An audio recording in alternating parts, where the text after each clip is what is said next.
tokea mpaka inatokea unaiua kabisa. Takriban shilingi milioni 40 ambazo nilizotangaza na wadai mpaka sasa hivi hawajanilipa. Kwa hiyo kitu pekee ambacho mimi nilichokisema nikasema kwamba sitakuja ni kuiongelea mazuri yoyote Yanga. Hata itokee Yanga ameshinda goli 10, mimi lazima nitaikashifu ule ushindi ambao wameupata. Milioni 40 zilikuwa ni haki zangu, wao wamepata ubingwa takriban mara 4 mfululizo. Jitihada na nguvu nilizoziwekeza zilikuwa ni kubwa. Wao watakuwa nilipe shilingi milioni 40 kwa sababu zilikuwa ni haki zangu. Kwenye swala la performance tumemwona Pacome kama performance yake imeshuka kidogo. Je, unahusika kwenye hili? Nilizungumza kwa wazi nikasema kabisa katika wachezaji ambao walikuwa wanaonyesha ni machachari. Mchezaji yoyote machachari Yanga lazima nahakikisha nampa majeraha.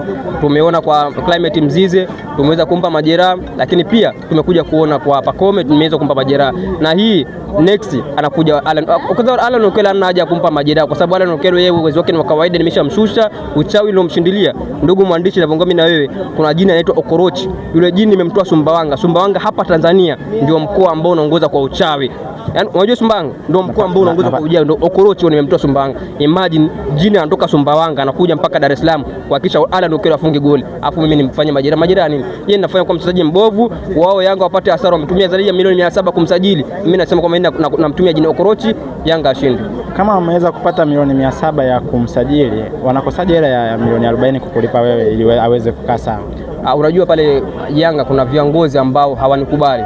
Engineer nimpende kumpongeza kwa sababu kuna kipindi engineer mwenyewe anataka kutoa hela zake mfukoni, akaniambia bwana Sheshatu na mganga wangu umefanya kazi nzuri, ulitusaidia, nataka tukulipe shilingi milioni 40. Mimi mwenyewe binafsi nakupa mfukoni mwangu. Nikamwambia hapana, mimi nataka kama klabu ndo nilipe shilingi milioni 40 na sio hela zako wewe. Engineer ni mtu safi, ana shida na noma yoyote, Mungu ampe maisha marefu. Lakini una baadhi ya watu hapo pembeni ndio wanata fitna, na milioni 40 ambazo mimi nawadai Yanga na kuhakikishia ndugu mwandishi watazitoa hata kwa kushuka daraja. Mimi niko tayari nishushe daraja Yanga mwaka msimu unaofuata.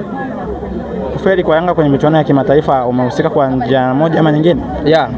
Sasa imagine mtu kama Okello unamsajili kwa hela nyingi afu mimi namshindilia jini kama Okorochi afungi, akipiga mpira unapaa juu, nadhani itakuwaje? Lazima tu nihusika namna moja ama nyingine. Na sio hivyo tu, wachezaji wote wazuri.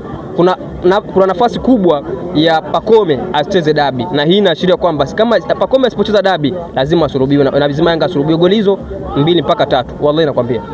Bwana, shukrani sana.